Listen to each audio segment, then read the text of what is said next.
Hi friends, welcome back to our channel ನಮ್ಮ ಕುಟುಂಬ vlogs.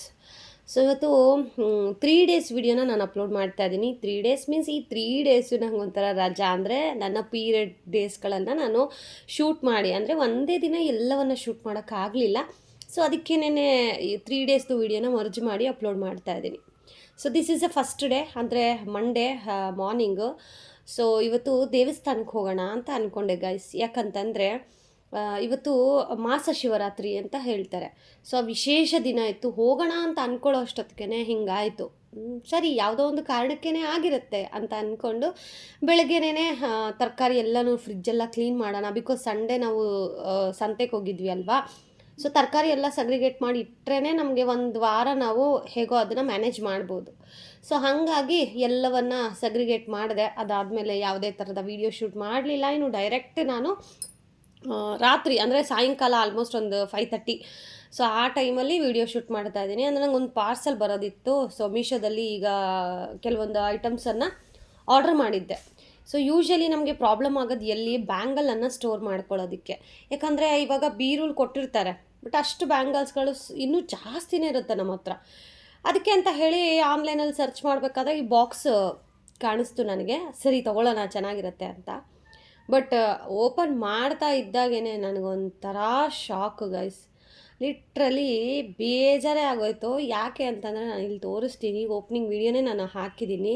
ಮೀಶೋದಲ್ಲೂ ಈ ಥರ ಡಿಫೆಕ್ಟ್ ಪ್ರಾಡಕ್ಟ್ಸ್ ಬರುತ್ತೆ, ಏನೂ ಮಾಡೋಕ್ಕಾಗೋದಿಲ್ಲ. ಈ ಥರ ಓಪನಿಂಗ್ ವಿಡಿಯೋ ಇದ್ದರೆ ನಾವು ಎಕ್ಸ್ಚೇಂಜ್ ಆರ್ ರಿಟರ್ನ್ ಕೊಡ್ಬೋದು. ನಾನಂತೂ ಇದನ್ನು ರಿಟರ್ನ್ಗೆ ಹಾಕಿದ್ದೀನಿ. ಸೊ ಇದು ಲಾಸ್ಟ್ 13th ಡೇ ವೀಕ್ದು ವೀಡಿಯೋ ಇದು, ಅಂದರೆ 13ನೇ ತಾರೀಕು ಅವತ್ತು ಹಾಕಿರೋದು. ಸ್ಟಿಲ್ ಅವರು ರಿಟರ್ನ್ ತೊಗೊಳಕ್ಕೆ ಬಂದಿಲ್ಲ. ಫಸ್ಟು 17th ಅಂತ ಹೇಳಿದರು, ಈಗ 21ಗೆ ಬರ್ತಾರೆ ಅಂತ ಹೇಳಿದ್ದಾರೆ. ಲೆಟ್ಸ್ ಸಿ ಯಾವಾಗ ಬರ್ತಾರೆ ಅಂತ. ನೋಡಿ ಅಲ್ಲೆಲ್ಲ ಫುಲ್ಲು ಒಡೆದೋಗಿದೆ, ಕಾಣಿಸ್ತಾ ಇದೆಯಾ ಡಬ್ಬಿ ನಿಮಗೆ? ನೋಡಿ ಯಾವ ಮಟ್ಟಿಗೆ ಒಡೆದೋಗಿದೆ ಅಂತ. ಮೇ ಬಿ ಪಾಪ ಅವ್ರಂಗೆ ಕಳಿಸಿರೋದಿಲ್ಲ, ಈ ಕೊರಿಯರ್ಸ್ ತೆಗೆದು ಎಲ್ಲ ಬಿಸಾಕ್ತಾ ಇರ್ತಾರಲ್ಲ, ಮೇ ಬಿ ಆವಾಗ ಒಡೆದೋಗಿರ್ಬೋದೇನೋ. ಬಟ್ ಅದಕ್ಕೇ ನಾನು ಈ ಮೀಶೋ ಏನಕ್ಕೆ ನಾನು ಆನ್ಲೈನಲ್ಲಿ ಪರ್ಚೇಸ್ ಮಾಡಲ್ಲ ಅಂದರೆ ಇದೇ ಕಾರಣಕ್ಕೇ.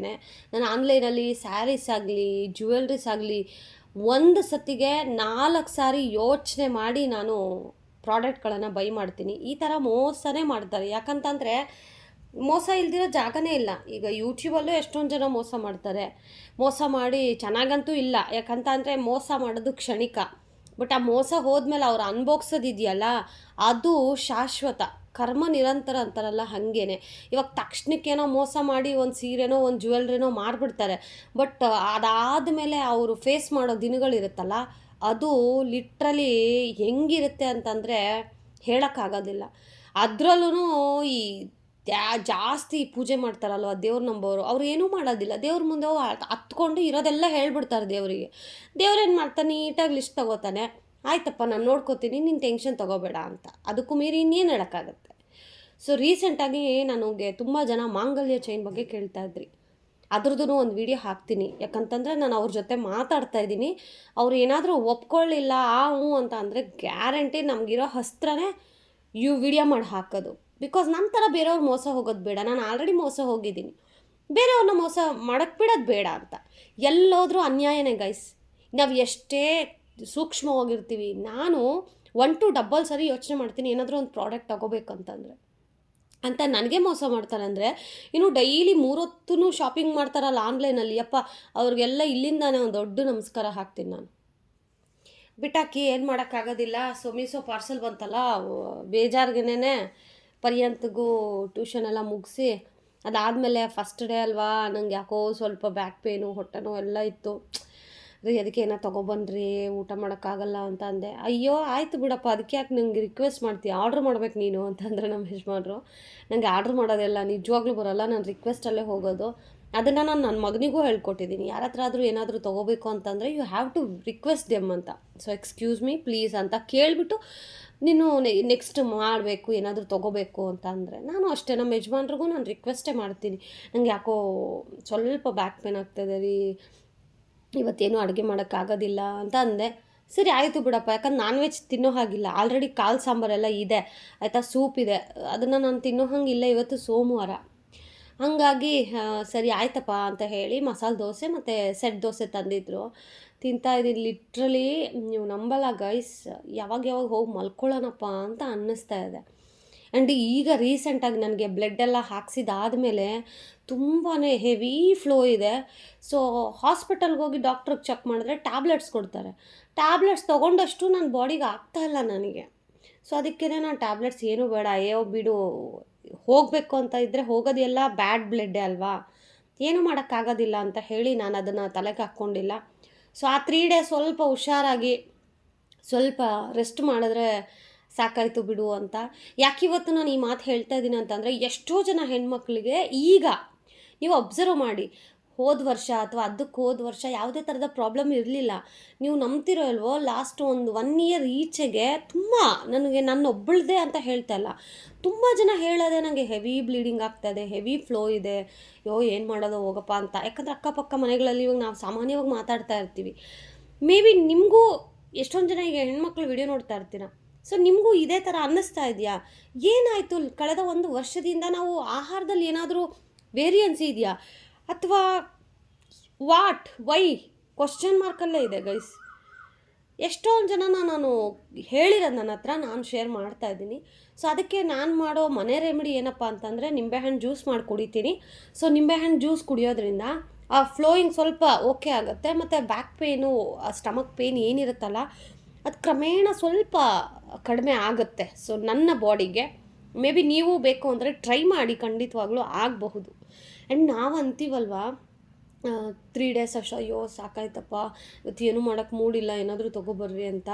ಅದೇ ಈಗ ನಮ್ಮ ಅಮ್ಮನೇ ಆಗಿರಲಿ, ಅವ್ರು ಇವತ್ತಿಗೂ ನಂಗೆ ರೆಸ್ಟ್ ಬೇಕು, ಏನಾದರೂ ತೊಗೊಂಬನ್ರಿ ಅಂತ ಕೇಳ್ತಾ ಇಲ್ಲ.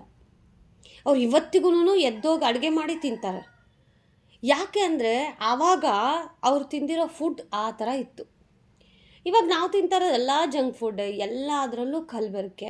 ಇದು ಒಬ್ಬರಿಂದ ಫೈಟ್ ಮಾಡಿ ಆಗುವಂತಹ ಒಂದು ಸೊಲ್ಯೂಷನ್ ಅಲ್ಲ. ನಿಜವಾಗ್ಲೂ ಇವಾಗಂತೂ ನನಗೆ ಆ ನ್ಯೂಸ್ ನೋಡ್ತಾ ಇದ್ರೆ ಕಣ್ಣಲ್ಲಿ ನೀರು ಬರುತ್ತೆ ಗೈಸ್, ಲಿಟ್ರಲಿ ಗೊತ್ತಾ. ಮಕ್ಕಳು ಕಾಲೇಜ್ಗೆ ಹೋಗೋ ಮಕ್ಕಳ ಮೇಲೆ ಆ ಥರ ಪೌರುಷ, ಅಯ್ಯಪ್ಪ ದೇವರೇ, ನೋಡಿದ್ರೇ ಬೇಜಾರು. ನಿಮಗೂ ಈ ಮ್ಯಾಟ್ರ್ ಗೊತ್ತಿದ್ದರೆ ಕಮೆಂಟ್ ಮಾಡಿ, ಅದ್ರ ಬಗ್ಗೆ ಒಂದು ವಿಡಿಯೋ ಮಾಡಿ ಅಕ್ಕ ಅಂತಂದರೆ ಖಂಡಿತವಾಗ್ಲೂ ಐ ಆಮ್ ಹ್ಯಾಪಿ, ನಾನು ವಿಡಿಯೋ ಮಾಡೇ ಮಾಡ್ತೀನಿ. ಸೊ ಬನ್ನಿ, ಇನ್ನು ರಾತ್ರಿ ಊಟ ಮಾಡಿ ಮಲಗಿದಷ್ಟೇ. ಇನ್ನು ನೆಕ್ಸ್ಟ್ ಡೇ ಬೆಳಗ್ಗೆ ಮಂಗಳವಾರ ನಮ್ಮ ಮಗನಿಗೆ ಸ್ನ್ಯಾಕ್ಸ್ಗೆ ಅಂತ ಹೇಳಿ ಕಾರ್ನ್ ಬೇಯಿಸಿ ಸ್ವಲ್ಪ ಪೆಪ್ಪರ್ ಲೆಮನ್ ಅದೆಲ್ಲ ಹಾಕಿ ಅವನಿಗೆ ಚಿತ್ರಾನ್ನ ಮಾಡಿದ್ದೆ ಲಂಚ್ಗೆ, ಎಲ್ಲ ಪ್ಯಾಕ್ ಮಾಡಿ ಕಳಿಸ್ದೆ ಸ್ಕೂಲ್ಗೆ. ಸೊ ಅದಾದಮೇಲೆ ಇವಾಗ ನಮ್ಮ ಯಜಮಾನ್ರು ಕಂಪ್ಲೇಂಟ್ ನನಗೆ, ನೋಡು ನಿನ್ನ ಮಗನಿಗಾದರೆ ನೀಟಾಗಿ ಬಿಡಿಸಿ ಉಪ್ಪು ಖಾರ ನಿಂಬೆಹಣ್ಣು ಪೆಪ್ಪರ್ ಎಲ್ಲ ಹಾಕಿ ಕಲಿಸ್ಬಿಟ್ಟು ಕೊಡ್ತೀಯಾ, ನನಗೆ ಮಾತ್ರ ಕೊಡಲ್ಲ ಅಲ್ಲ ನೀನು, ಆಯಿತು ಬಿಡೆ ಅಂತ. ಅಯ್ಯೋ ಆಯಿತು ಇರಪ್ಪ ಅಂತ ಹೇಳಿ ಇವಾಗ ಅವ್ರಿಗೆ ಸಪ್ರೇಟ್ ಬಾಕ್ಸು ಸ್ನ್ಯಾಕ್ಸ್ಗೆ ಅಂತ ಹೇಳಿ ಇಲ್ಲಿ ಕಾರ್ನ್ಗೆಲ್ಲ ಹಾಕಿ ಸ್ವಲ್ಪ ಉಪ್ಪು ಸ್ವಲ್ಪ ಖಾರದ ಪುಡಿ ಪೆಪ್ಪರು ನಿಂಬೆಹಣ್ಣು ಎಲ್ಲ ಹಾಕಿ ನೀಟಾಗಿ ಮಿಕ್ಸ್ ಮಾಡಿ ಸ್ಪೂನ್ ಹಾಕಿ ಅವ್ರಿಗೆ ಸ್ನ್ಯಾಕ್ಸ್ ಆಗಿ ಒಂದು ಕವರಲ್ಲಿಟ್ಟು ಕೊಟ್ಟಿದ್ದೀನಿ. ನೋಡಿ ನಮ್ಮ ಮನೇಲಿ 2 ಮಕ್ಕಳು ನಿಭಾಯಿಸ್ಬೇಕು. ಆಮೇಲೆ ಇನ್ನು ರಾತ್ರಿಗೆ ಏನು ಊಟ ಮಾಡೋದು ಅಂತ ಯೋಚನೆ ಮಾಡ್ಕೊಂಡು ಕೂತಿದ್ದೆ. ಆಮೇಲೆ ಸರಿ ಏನೋ ಒಂದು ಮಾಡೋಣ ಬಿಡು, ಯೋಚನೆ ಮಾಡಿ ಕೂತ್ಕೊಂಡ್ರೆ ಏನು ಪ್ರಯೋಜನ ಅಂತ ಹೇಳಿ ನಿಜವಾಗ್ಲೂ ಹೇಳ್ತೀನಿ, ನನಗೆ ಆ ಒಂದು 5 ಡೇಸ್ ಏನಿರುತ್ತಲ್ಲ, 3 ಡೇಸ್ ಆ್ಯಕ್ಚುಲಿ 3 ಡೇಸ್ವರೆಗೂ ನನಗೆ ವಿಡಿಯೋಸ್ ಮಾಡೋಕ್ಕೆ ಮೂಡಿರೋದಿಲ್ಲ, ಏನಾದರೂ ಕೆಲಸ ಮಾಡೋಕ್ಕೆ ಮೂಡಿರೋದಿಲ್ಲ, ಆಮೇಲೆ ಎಲ್ಲಾದರೂ ಹೋಗಬೇಕು ಅಂದರೂ ಮೂಡಿರೋದಿಲ್ಲ. ಲಿಟ್ರಲಿ ಮನೇಲಿರೋಣ, ಸ್ವಲ್ಪ ರೆಸ್ಟ್ ಮಾಡೋಣ. ನೀವು ನಂಬ್ತಿರೋ ಇಲ್ವೋ ಗೈಸ್, ಆ 3 ಡೇಸು ನಾನು ಮಧ್ಯಾಹ್ನ ಸ್ವಲ್ಪ ಟೈಮ್ ಸಿಕ್ಕರೂ ಹೋಗಿ ಮಲ್ಕೋತೀನಿ, 10 ನಿಮಿಷ ಟೈಮ್ ಸಿಕ್ಕರೂ ಹೋಗಿ ಮಲ್ಕೋತೀನಿ. ಇನ್ನು ಆವತ್ತಿನ ದಿನಗಳಲ್ಲಂತೂ ನಾನು ವಾಯ್ಸ್ ಓವರ್ ಕೊಡೋದಿಲ್ಲ, ಈಗ ವೀಡಿಯೋಸ್ ಅಂತೂ ಫುಲ್ ಕಡಿಮೆ ಆಗಿದೆ. ಯಾಕೆ ಅಂತಂದರೆ ಒಬ್ಬರು ಕಂಟೆಂಟ್ ಕ್ರಿಯೇಟ್ರಿಗೆ ಏನು ಗೊತ್ತಾ ತುಂಬ ಮೋಟಿವೇಟ್ ಆಗೋದು, ನೀವು ಮಾಡೋ ಕಮೆಂಟ್ಗಳು, ನೀವು ಮಾಡೋ ಸಬ್ಸ್ಕ್ರಿಪ್ಷನ್ಸು, ನೀವು ಮಾಡೋ ಲೈಕ್ಸು. ಸೊ ಅದು ನಮಗೆ ಮೋಟಿವೇಟ್ ಸಿಗುತ್ತೆ, ಮಾಡೋಣಪ್ಪ ನಮಗೋಸ್ಕರ ಇಷ್ಟು ಜನ ಇದ್ದಾರೆ ಅಂತ. ಬಟ್ ಆ ಥರ ನನಗೆ ಯಾಕೋ ರೀಸೆಂಟಾಗಿ ಅನ್ನಿಸ್ತಾನೇ ಇಲ್ಲ. ಸೊ ನನಗೆ ಏನೋ ಒಂಥರ ಸಪ್ಪೆ ಫೀಲ್ ಆಗ್ತದೆ, ಬಿಡು ಮಾಡಿದ್ರಾಯ್ತು ಅನ್ನೋ ಥರ, ಒಂದು ಜೋಶ್ ಇಲ್ಲ ವಿಡಿಯೋಸ್ ಮಾಡೋಣ ಅಂತ ಹೇಳಿ. ಸೊ ಅದಕ್ಕೇ ಈ ಪೀರಿಯಡ್ಸ್ ಟೈಮ್ ಎಲ್ಲ ಮುಗಿಸ್ಕೊಳ್ಳೋಣ, ಆಮೇಲೆ ಒಳ್ಳೊಳ್ಳೆ ಕಂಟೆಂಟ್ ಮಾಡೋಣ ಬಿಡು, ಹೇಗಿದ್ದರೂ ಹಬ್ಬಗಳು ಸ್ಟಾರ್ಟ್ ಆಗ್ತಾ ಇದೆ ಅಂತ ಹೇಳಿ ಡಿಸೈಡ್ ಆಗಿ ಆ ಒಂದು 3 ಡೇಸಲ್ಲಿ ಒಂದು ಸ್ಮಾಲ್ ವೀಡಿಯೋಸ್ ಬೈಟ್ಗಳನ್ನು ಶೂಟ್ ಮಾಡಿರೋದನ್ನು ನಾನು ಆ್ಯಡ್ ಮಾಡಿ ಮರ್ಜ್ ಮಾಡಿ ಅಪ್ಲೋಡ್ ಮಾಡ್ತಾಯಿದ್ದೀನಿ. ಸೊ ಇನ್ನು ಇಲ್ಲಿ ನಾನು ಮಂಗಳವಾರ ಅಲ್ವಾ, ಸೊ ನೆನ್ನೆ ಎಲ್ಲ ಬಟ್ಟೆ ವಾಷಿಂಗ್ ಹಾಕಿದ್ದೆ. ನಮ್ಮ ಯಜಮಾನ್ರಿದ್ದಾಗೆ ಸ್ವಲ್ಪ ಹೆಲ್ಪ್ ಮಾಡಿದರು ಪಾಪ. ಅದಾದಮೇಲೆ ಈಗ ಟಬ್ ಕ್ಲೀನನ್ನು ಮಾಡ್ತಾಯಿದ್ದೀನಿ. ಸೊ ಇವಾಗ ಮಂಗಳವಾರ ನಾನು ಟಬ್ ಕ್ಲೀನ್ ಮಾಡಿಕೊಂಡ್ರೆ ಸೊ ವೆಡ್ನಸ್ಡೇಗೆ ಬಟ್ಟೆ ಎಲ್ಲ ವಾಷಿಂಗ್ ಹಾಕೋಕ್ಕೆ ಸರಿ ಹೋಗುತ್ತೆ ಅಂತ ಹೇಳಿ ಟಬ್ ಕ್ಲೀನ್ ಮಾಡೋಕ್ಕೆ ಹಾಕಿ ಆ್ಯಂಡ್ ಇನ್ನು ಈವ್ನಿಂಗು ನನ್ನ ಮಗ ಬಂದ. ಸೊ ಅದಾದಮೇಲೆ ನಾನಿಲ್ಲಿ ಟೀ ಮಾಡ್ಕೊತಾ ಇದ್ದೀನಿ, ಟೀ ಮಾಡ್ತಾಯಿದ್ದೀನಿ. ಮೀನ್ವೈಲ್ ನನ್ನ ಮಗನಿಗೆ ಇವತ್ತು ಮಂಗಳವಾರ ಅಲ್ವಾ, ಸ್ವಲ್ಪ ಬಾಯ್ಲ್ಡ್ ಎಗ್ ಎಲ್ಲ ಬಿಡಿಸ್ಕೊಡೋಣ ಅಂತ ಹೇಳಿ ಇಲ್ಲಿ ಬಾಯ್ಲ್ಡ್ ಎಗ್ನ ಬಿಡಿಸ್ಕೊಡ್ತಾ ಇದ್ದೀನಿ. ಆ್ಯಂಡ್ ಲಾಸ್ಟ್ ವೀಕಲ್ಲಿ ಗೈಸ್ ನೀವು ನಂಬಲ್ಲ, ಅದೇನು ಅಂತ ಗೊತ್ತಿಲ್ಲ, ಸೋಂಬೇರಿತನ ಜಾಸ್ತಿ ಬಂದುಬಿಟ್ಟಿತ್ತು ನನಗೆ. ಅಡುಗೆ ಮಾಡಬೇಕಂದ್ರೆ ಏನೋ ಸೋಂಬೇರಿತನ, ಮಾಡೋಕ್ಕಾಗ್ತಾಯಿಲ್ಲ, ಫೀಲಿಂಗ್ ಸ್ಯಾಡ್, ಏನೋ ಮಿಕ್ಸ್ ಎಮೋಷನ್ಸು, ಯಾಕೆ ಅಂತ ಗೊತ್ತಿಲ್ಲ. ಅದು ಹೆಂಗೆ ಹೇಳೋದು ನಂಗೆ ಗೊತ್ತಾಗ್ತಾಯಿಲ್ಲ. ಬಟ್ ಏನೋ ಒಂಥರ ಮಿಕ್ಸ್ ಫೀಲಿಂಗು, ವೈ ಅನ್ನೋ ಥರ ಹೆಂಗೆಂಗೋ. ಮೇ ಬಿ ಆ ಪೀರಿಯಡ್ಸ್ ಟೈಮಲ್ಲಿ ಎಲ್ಲ ಹೆಣ್ಮಕ್ಳಿಗೂ ಅದೇ ಥರನೇ ಇರುತ್ತೆ. ಬಟ್ ಅದನ್ನು ಅರ್ಥ ಮಾಡ್ಕೊಳ್ಳೋ ಹಸ್ಬೆಂಡ್ಸ್ ಇರಬೇಕು, ಅರ್ಥ ಮಾಡ್ಕೊಳ್ಳೋ ಮಕ್ಕಳಿರಬೇಕು. ಸೊ ಆವಾಗ ನಮಗದು ಕಾಯಿಲೆ ಅಂತ ಅನ್ಸೋದಿಲ್ಲ. ಎಕ್ಸಾಂಪಲ್ ಈಗ ನನ್ನನ್ನೇ ತೊಗೊಂಡ್ರೆ ನನಗೂ ಕೋಪ ಬರ್ತಾ ಇರುತ್ತೆ, ಮೂಡ್ ಸ್ವಿಂಗ್ಸ್ ಜಾಸ್ತಿ ಇರುತ್ತೆ. ಹೇಳೋದಲ್ಲ, ಇದು ಫನ್ನಿ ಅಲ್ಲ. ಗಂಡು ಮಕ್ಳು ಯಾರಾದರೂ ವಿಡಿಯೋ ನೋಡ್ತಾ ಇದ್ದಾರೆ ಫನ್ನಿ ಅಂತ ಅನ್ಕೋಬೇಡಿ, ಇದು ಆ್ಯಕ್ಚುಲಿ ಹೆಣ್ಮಕ್ಳ ಪ್ರಾಬ್ಲಮ್. ಅದು ಈ 3 days ಅವ್ರಿಗೆ ಹೆಂಗಿರುತ್ತೆ ಅಂತ ಅಂದರೆ ಹೇಳ್ಕೊಳಕ್ಕಾಗೋದಿಲ್ಲ. ಒಳಗಡೆನೆ ನೋವು ತಿನ್ನೋಕ್ಕಾಗಲ್ಲ, ನಗು ಬರುತ್ತೆ, ಅಳು ಬರುತ್ತೆ, ಅಳಬೇಕು ಅನಿಸುತ್ತೆ, ಕೋಪ ಬರುತ್ತೆ, ಹಾಗೇನೇನೆ. ಸೊ ನನಗೂ ಬಂದೇ ಬರುತ್ತೆ. ಬಟ್ ಅದನ್ನು ಸಹಿಸ್ಕೊಂಡು ಹಿಂಗಲ್ಲ ಹಿಂಗೆ ಅಂತ ಅಂದಾಗ ಅವರಿಗೂ ಒಂದು ಅರ್ಥ ಆಗುತ್ತೆ. ಸೊ ಏನೂ ಹೇಳಿದೆ, ಅಯ್ಯೋ ನೀನು ಯಾವಾಗಲೂ ಹಿಂಗೆ ಆಡ್ತೀಯ, ಆ ಥರ ಹೇಳೋಕ್ಕೆ ಹೋಗಬೇಡಿ. ಜಸ್ಟ್ 3 days, ಆ ತಿಂಗಳು ಪೂರ್ತಿ, ವರ್ಷಕ್ಕೆ 365 ದಿನ ನಿಮಗೋಸ್ಕರ ಎಲ್ಲನೂ ಮಾಡ್ತಾರಲ್ವ ಹೆಣ್ಮಕ್ಳು. ಖಾಲಿ 3 ದಿನದಲ್ಲೇ 3 ದಿನ ಅವ್ರಿಗೋಸ್ಕರ ಅಂತ ಟೈಮ್ ಕೊಟ್ಟು, ಆಯ್ತಪ್ಪ ಕೋಪ ಬರ್ತಾ ಇದೆಯಾ, ಈಗ ಏನು ಮಾಡಲಿ, ಓಕೆ ಕೂಲ್, ನಿಂಗೆ ಟೀ ಮಾಡಿಕೊಡ್ಲಾ, ಇಷ್ಟೇ, ಇನ್ನೇನು ಕೇಳೋದಿಲ್ಲ ಅವರು. ರೀ ನಂಗೆ ಯಾಕೋ ಕೋಪ ಬಂದಿದೆ, ಹೋಗ್ರಿ ಒಂದು 2 kg ಬಂಗಾರ ತೊಗೊಬಾ, ಹೋಗ್ರಿ ಒಂದು 30,000 ರೂಪಾಯಿ ರೇಷ್ಮೆ ಸೀರೆ ತೊಗೊಬಾ, ಹಂಗೆಲ್ಲ ಕೇಳಲ್ಲ ಅವರು. ಏನೂ ಇಲ್ಲ, ಜಸ್ಟ್ ಅವ್ರ ಪಕ್ಕ ಕೂತ್ಕೊಂಡು ನೀನು ಹೆಂಗಿದೆ ಈಗ, ಓಕೆನಾ, ಏನಾದರೂ ಬೇಕಾ, ಟೀ ಮಾಡಿಕೊಡ್ಲಾ, ಇಷ್ಟು ಕೇಳಿಬಿಟ್ರೆ ಆ ಟೈಮಲ್ಲೂ ಅಯ್ಯೋ ನೀನು ಕೂತ್ಕೊಳ್ರಿ ನಾನು ಹೋಗಿ ಮಾಡ್ಕೊಬರ್ತೀನಿ ಅಂತ ಜೋಶಲ್ಲಿ ಹೋಗ್ತಾರೆ. ಇದನ್ನು ಅಕ್ಸೆಪ್ಟ್ ಮಾಡ್ತೀರಾ ಇಲ್ಲ ಕಮೆಂಟ್ ಮಾಡಿ ಗೈಸ್ ನೀವು, ನಿಜವಾಗ್ಲೂ. ಆಮೇಲೆ ನನ್ನ ಮಗನಿಗೆ ಇಲ್ಲಿ ಎಗ್ ಬಿಡಿಸ್ಕೊಡ್ತಾ ಇದ್ದೀನಿ. ಸೊ ನನಗೂ ಅಷ್ಟೇ ಕೋಪ ಬರುತ್ತೆ. ಬಟ್ ಅದನ್ನೆಲ್ಲ ನಮ್ಮ ಮನೆಯವರು ಅಷ್ಟು ನಿಭಾಯಿಸ್ತಾರೆ. ಈವನ್ ನನ್ನ ಮಗನೂ ಅಷ್ಟೇ, ಮಮ್ಮಿ ಯಾಕೆ ಮಮ್ಮಿ ಕೋಪ ಇದೆಯಾ ಅಂತ. ಸೊ ಅವನಿಗೆ ನಾನು ಇವಾಗಲಿಂದನೇ ಏನು ಹೇಳೋದು. ಸೊ ಅದಕ್ಕೆ ಒಂದು ಕೋಡ್ ಲ್ಯಾಂಗ್ವೇಜ್ ಥರ, ಮಮ್ಮಿ ತಿಂಗ್ಳಿಗೆ 3 ದಿನ ಮೂದೇವಿ ಆಗುತ್ತೆ. ಸೊ ಮೂದೇವಿ ಇನ್ನೊಂದು 2 ವರ್ಷ ಆದಮೇಲೆ ಅವ್ನಿಗೂ ಅದು ಅರ್ಥ ಆಗುತ್ತೆ. ಸೊ ನಾವು ಅರ್ಥ ಆಗೋ ಥರ ಹೇಳಬೇಕು. ಸೊ ಈಗ ಅಟ್ ಪ್ರೆಸೆಂಟ್ ನಾನು ಹೆಂಗೆ ಹೇಳ್ಕೊಡ್ತಾ ಇದ್ದೀನಿ, ಮಮ್ಮಿ ಮಂತ್ಲಿ 3 days ಮೂದೇವಿ ಆಗುತ್ತೆ. ಮೂದೇವಿ ಆದಾಗ ಮಮ್ಮಿಗೆ ಹುಷಾರಿರೋದಿಲ್ಲ. ಸೊ ಅವಾಗ ನೀನೇ ಹೆಲ್ಪ್ ಮಾಡಬೇಕು ಮಮ್ಮಿಗೆ ಅಂತ. ಸೊ ಮೂದೇವಿ ಆಗಿದ್ದೀನಿ ಕಂದ ಅಂದ ತಕ್ಷಣವೇ ಹೀಗೆ ನಮ್ಮ ಅಮ್ಮಗೆ ಹುಷಾರಿಲ್ಲ, 3 days ನಮ್ಮಮ್ಮನ ನಾನೇ ನೋಡ್ಕೋಬೇಕು. ಇಷ್ಟೇ ಅಲ್ವಾ ಬೇಸಿಕ್. ಒಂದು ಟೊಮೊಟೊ ಗಿಡಕ್ಕೆ ನಾವು ಬೀಜ ಹೇಗೆ ಹಾಕ್ಬಿಟ್ರೆ 3 ತಿಂಗಳಾದ್ಮೇಲೆ ಫಲ ಕೊಡುತ್ತೆ, ಅಷ್ಟೇ. ಈಗಲಿಂದ ಮಕ್ಕಳಿಗೆ ನಾನು ಒಂದು ಮಾತು ಹೇಳ್ತೀನಿ ಗೈಸ್, ಮಕ್ಕಳನ್ನು ಬೆಳೆಸೋ ರೀತಿ ನಮ್ಮ ಕೈಯಲ್ಲೇ ಇರುತ್ತೆ. ಕೆಲವೊಬ್ಬರು ತಂದೆ ತಾಯಿಗಳನ್ನ ನಾನು ನೋಡಿದ್ದೀನಿ, ಮಕ್ಕಳು ಎಲ್ಲೋ ಬಿದ್ದು ಎದ್ದು ಬರ್ತಾರೆ, ಬಂದಾಗ ಏನಾಯಿತು ಮಗನೇ ಬಾಯಿಲ್ಲಿ ಅಂತ ನೈಸಾಗೂ ಕೇಳೋದಿಲ್ಲ, ತೆಗೆದು ಬಾರಿಸ್ತಾ ಇರೋದು, ಹೋಗ್ತೀಯಾ, ಹಾಂ ಹೋಗಿ ಬಿದ್ದು ಬಂದಿದ್ಯಾ ಅಂತ. ಅವ್ರಿಗೆ ಏನಾಗುತ್ತೆ, ಆ ಮನಸ್ಸು ಪುಟಾಣಿ ಮನಸ್ಸದು, ಅವ್ರಿಗೆ ಅದು ಕೂತ್ಬಿಡುತ್ತೆ. ನನ್ನನ್ನು ಯಾರೂ ಕೇರ್ ಮಾಡೋದಿಲ್ಲ, ನನಗೆ ಯಾರೋ ಅಯ್ಯೋ ಅನ್ನೋರಿಲ್ಲ, ಅದು ಅವ್ರ ಮನಸ್ಸಲ್ಲಿ ಕೂತ್ಬಿಟ್ಟಾಗ ಏನಾಗುತ್ತೆ, ನೆಕ್ಸ್ಟ್ ಅವ್ರು ನಿಮಗೂ ಅದೇ ಥರ. ಎಕ್ಸಾಂಪಲ್ ಈಗ ಫ್ಯೂಚರಲ್ಲಿ ನೀವೇ ಬಿದ್ದಿರಿ, ಆಗ ಅವನು ಬಂದು ನಿಮ್ಮನ್ನ ಎತ್ತಲ್ಲ. ನೀವು ಹೆಂಗೆ ಚಿಕ್ಕ ಮಕ್ಕಳಲ್ಲಿ ಬೈತಾ ಇದ್ರಲ್ಲ ಅವ್ರನ್ನ, ನಿಂಗೆ ಗೊತ್ತಾಗಲ್ವೇನಮ್ಮ ನಡ್ಕೊಂಡು ಹೋಗೋಕ್ಕೆ ಅಂತ ನಿಮ್ಮನ್ನೇ ಬೈತಾನೆ. ಇಷ್ಟೇ ಲಾಜಿಕ್ಕು. ಯಾಕಂದರೆ ನಾನೇ ಕಣ್ಣಾರ ನೋಡಿದ್ದೀನಿ ಮಕ್ಕಳಿಗೆ ತುಂಬಾ ಗಾಯ ಆಗಿರುತ್ತೆ ಗೈಸ್. ಆ ತಾಯಿ ಗಾಯ ಆದ ತಕ್ಷಣ ಇವಾಗ ನಾವಾದರೆ ಏನು ಮಾಡ್ತೀವಿ, ನಾವು ಹತ್ಕೊಂಡು ಗೋಳಾಡ್ಕೊಂಡು ಅವನಿಗೆ ಸಮಾಧಾನ ಮಾಡಿಕೊಂಡು ಆ ಗಾಯಕ್ಕೆ ಏನೋ ಒಂದು ಮಾಡ್ತಾ ಇರ್ತೀವಿ. ಬಟ್ ಕೆಲವೊಬ್ಬರು ಹಂಗಿರೋದಿಲ್ಲ, ಅವನು ಅಳ್ತಾ ಇರ್ತಾನೆ, ಕಾಲಲ್ಲಿ ಏನೋ ದೊಡ್ಡದಾಗಿ ಗಾಯ ಆಗಿರುತ್ತೆ, ಬ್ಲಡ್ ಬರ್ತಾ ಇರುತ್ತೆ, ಹೆಂಗೋ ಪಾಪ ಅಳ್ತಾ ಇರುತ್ತೆ ಆ ಮಗು.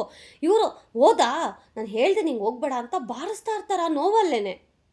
ಹೆಂಗೆ ಬರುತ್ತೆ, ಹೆಂಗೆ ಎಕ್ಸ್ಪೆಕ್ಟ್ ಮಾಡ್ತೀರಾ ನಿಮ್ಮ ಮಗನೂ ಇಷ್ಟು ಚೆನ್ನಾಗಿ ನಿಮ್ಮನ್ನ ನೋಡ್ಕೋಬೇಕು ಅಂತ? ದಿಸ್ ಈಸ್ ರಾಂಗ್ ಅಲ್ವಾ? ನಾನು ಇಷ್ಟು ಹೇಳ್ತಾ ಇರೋದು, ವಾಟ್ ಯು ವಿಲ್ ಗಿವ್ ಅದೇ ನಿಮಗೆ ವಾಪಸ್ ಬರುತ್ತೆ. ಏನು ಕೊಡ್ತಾ ಇದ್ದೀರಾ ವಾಪಸ್ ಅದೇ ತೊಗೋತೀರಾ. ಅದು ಪ್ರೀತಿ ಆಗಿರ್ಬೋದು, ದ್ವೇಷ ಆಗಿರ್ಬೋದು, ಛಲ ಆಗಿರ್ಬೋದು. ಎಕ್ಸ್ಪೆಷಲಿ ನಾನು ಹೇಳೋದು ಕೆಲವೊಬ್ಬರು ತಾಯಂದರು, ನಾನು ನೋಡ್ತೀನಲ್ವಾ, ಯಪ್ಪ ತಾಯಂದರು ಅನ್ನೋ ಹೆಸರಿಗೆ ಲಾಯಕ್ಕಿಲ್ಲ ಅಂಥವ್ರು. ಓ ಮೈ ಗಾಡ್, ಎಲ್ಲಿದ್ದೀರಾ ನೀವೆಲ್ಲ ಇನ್ನೂ?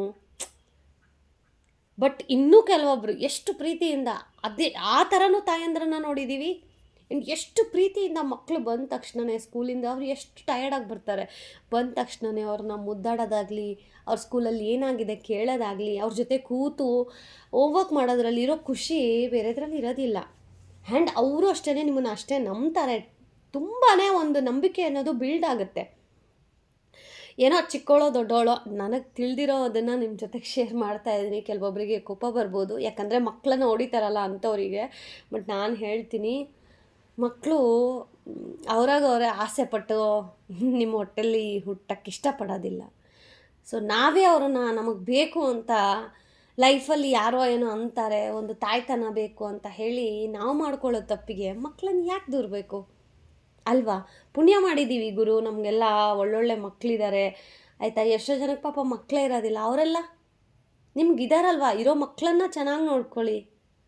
ಅದೂ ಎಲ್ಲಾದರೂ ಹೋಗಲಿ, ಈ ಮಲತಾಯಿ ಧೋರಣೆ ಇದೆಯಲ್ಲ ಗೈಸ್, ಅದು ಈ ಕಾಲಕ್ಕೂ ನಾವು ಇವಾಗ ಈ ಜನ್ರೇಷನಲ್ಲಿ ಇದ್ದೀವಿ, ಇವತ್ತಿಗೂ ಆ ಒಂದು ಮಲತಾಯಿ ಧೋರಣೆ ಹೋಗಿಲ್ಲ. ಇವತ್ತಿಗೂ ಇದೆ ಮಲತಾಯಿ ಧೋರಣೆ. ನಾವೇ ದಿನನಿತ್ಯ ಜೀವನದಲ್ಲಿ ನೋಡ್ತಾ ಇರ್ತೀವಿ, ಬಟ್ ಅವ್ರಿಗೆ ಹೇಳೋಕ್ಕಾಗಲ್ಲ ನಾವು, ಯಾಕೆ ನೀನು ಹಿಂಗೆ ಮಾಡ್ತೀಯಾ, ಅವನು ನಿನ್ನ ಮಗನೇ ಅಲ್ವಾ ಅಂತ. ದಿಸ್ ಈಸ್ ಹೌ ನಮ್ಮ ಸಮಾಜ ಈಗಿರೋದು. ಯಪ್ಪ ದೇವರೇ, ನಿಜವಾಗ್ಲೂ ಕೆಲವೊಂದು ವಿಚಾರ ಎಷ್ಟು ಕೋಪ ತರಿಸುತ್ತೆ ಅಂತ ಅಂದರೆ, ಕೋಪ ಮಾಡ್ಕೊಂಡು ಏನು ಪ್ರಯೋಜನ, ಯಾರನ್ನೂ ಬದಲಾಯಿಸೋಕ್ಕಾಗೋದಿಲ್ಲ, ನಾವೇ ಬದಲಾಗಿ ಮುಂದಕ್ಕೆ ಹೋಗಬೇಕು ಅನ್ನೋ ಥರ.